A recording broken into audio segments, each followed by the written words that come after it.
नमस्कार बच्चों, आपका स्वागत है आपके अपने YouTube चैनल मैथ सर्किल पर। कैसे हो आप सभी? मैं आशा करता हूँ अच्छे होंगे।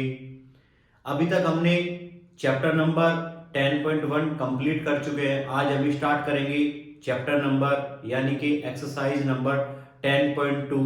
इस वीडियो में हम 10.2 में आने वाली थ्योरम और कॉन्सेप्ट के बारे में जिक्र करेंगे और अगली वीडियो में हम क्वेश्चन की शुरुआत करेंगे। जिस बच्चे ने ये वीडियो पहली बार देख रहा है या इस चैनल पे नया है तो कृपया चैनल को सब्सक्राइब करें।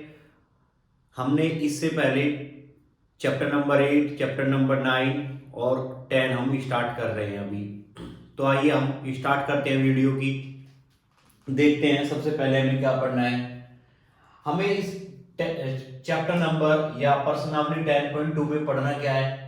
सबसे पहले हमें पढ़ना है एक बिंदु से एक वर्त पर स्पर्श रेखाओं की संख्या, यानी कि किसी पॉइंट से वृत्त पर कितनी स्पर्श रेखाएं खींची जा सकती है, क्या क्या कंडीशन हो सकती है। तो इसके लिए हम शुरुआत करते हैं। सबसे पहले मैं केस नंबर 1 लेता हूं, पहले केस, फिर हम केस नंबर 2 लेंगे और फिर लास्ट में हम केस नंबर 3 लेंगे। तो सबसे पहले केस नंबर 1, हमने एक सर्किल बनाया वृत्त। इसके पहले पहले केस के लिए हम क्या करते हैं, हमने इस सर्किल के बाहर, इस सर्किल के अंदर कोई पॉइंट लिया, यानी कि यहां ये हमने एक बिंदु लिया। इस बिंदु से वृत्त पर स्पर्श रेखा खींची जा सकती है नहीं। तो वृत्त पर यदि हम इस बिंदु से स्पर्श रेखा खींचने की कोशिश करेंगे तो हम देखते हैं यदि कोई बिंदु वृत्त के अंदर होता है तो उससे हम कोई भी स्पर्श रेखा नहीं खींच सकते। इससे हम सिर्फ छेदक रेखा खींच सकते हैं। तो जो हमने ये 2 या 3 रेखा खींची है, लाइन खींची है, ये सिर्फ छेदक रेखा हो सकती है, ना कि स्पर्श रेखा। तो हम कह सकते हैं वृत्त के अंदर यदि कोई बिंदु है तो उससे वृत्त पर कोई भी स्पर्श रेखा नहीं खींची जा सकती। अब हम केस सेकंड का जिक्र करेंगे। केस नंबर सेकंड, ये सर्किल हो गया। अब इस सर्किल पर हमने कोई क्या करना है, एक पॉइंट ले लेना है। पहले केस में हमने क्या किया था, कोई भी पॉइंट सर्किल के अंदर लिया था, वृत्त के अंदर। अब हम क्या करेंगे, दूसरे केस में पॉइंट को वृत्त पर ले लेंगे। यहां से हम केवल और केवल एक स्पर्श रेखा खींच सकते हैं। वृत्त के किसी बिंदु से एक स्पर्शी खींची जा सकती है, अनंत स्पर्शी खींची जा सकती है एक बिंदु से। लेकिन यदि यह बिंदु वृत्त पर है तो यहां से हम क्या खींच सकते हैं, सिर्फ एक स्पर्श रेखा खींच सकते हैं। दूसरे केस में हम क्या खींच सकते हैं, एक स्पर्श रेखा एक बिंदु से। अब तीसरा केस देखते हैं, केस नंबर 3। यदि ये पॉइंट सर्किल से बाहर हो, वृत्त के बाहर कोई भी बिंदु हो, ये मान के चलिए ये बिंदु है, तो इससे यदि हम स्पर्श रेखा खींचेंगे तो वृत्त के बाह्य बिंदु से वृत्त पर 2 स्पर्श रेखा खींची जा सकती है।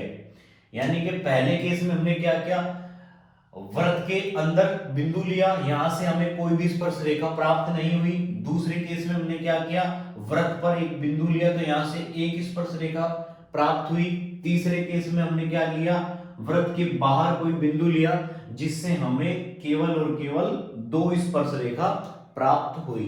तो हम कह सकते हैं यदि वृत्त के अंदर कोई बिंदु होगा कोई स्पर्शी नहीं, यहां वृत्त पर होगा तो एक स्पर्शी, वृत्त के बाहर होगा तो 2 स्पर्शी।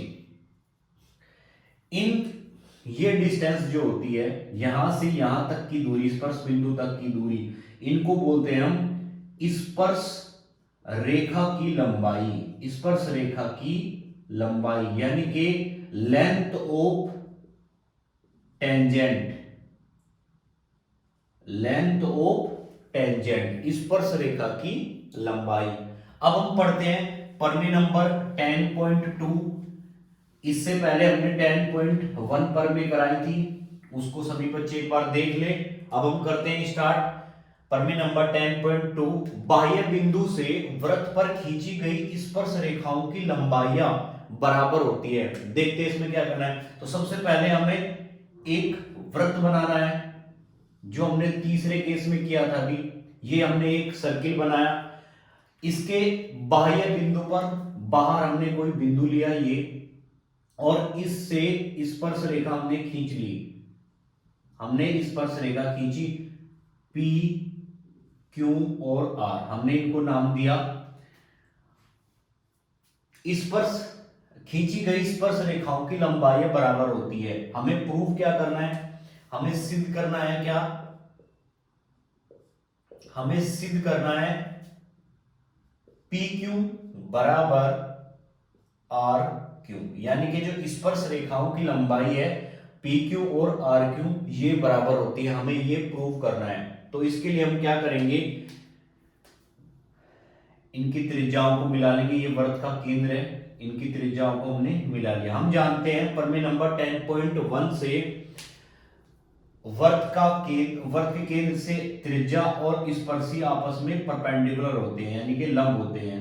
ये कोण कितने का हो जाएगा, 90 डिग्री का, इसको हमने O नाम दिया। अब हम इसको सिद्ध करते हैं, सिद्ध करना है, उत्पत्ति देखते हैं हम कैसे करेंगे। हम ट्रायंगल में लेंगे, इसको यहां से मिला लेते हैं, रचना कर लेते हैं इसकी, ये मिला लिया हमने आपस में। तो ये दो ट्रायंगल मिले हमें, ट्रायंगल OPQ और ट्रायंगल ORQ।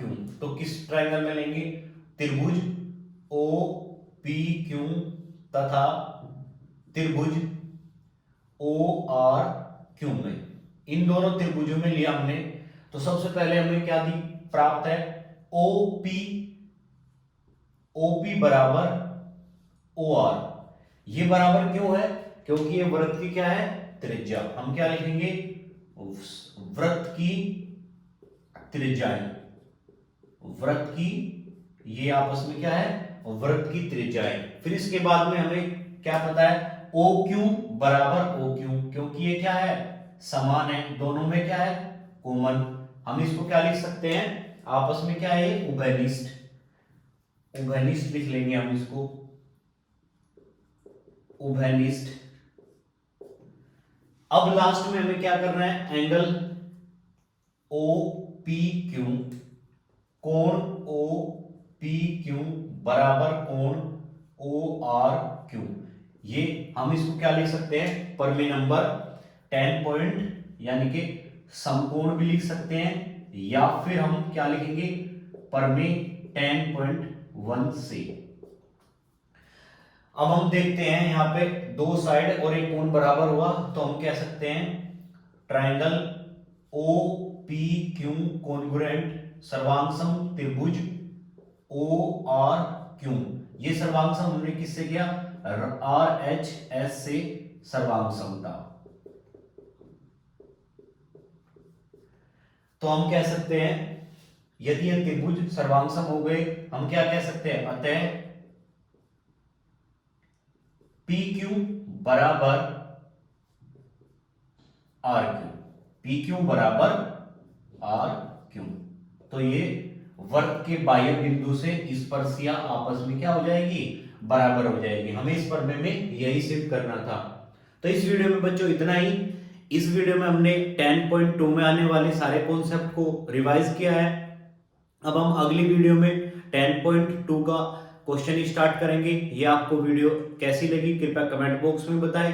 यदि इस वीडियो को आपको पसंद आई हो तो चैनल को सब्सक्राइब करें, अपने दोस्तों के साथ इस वीडियो को जरूर शेयर करें।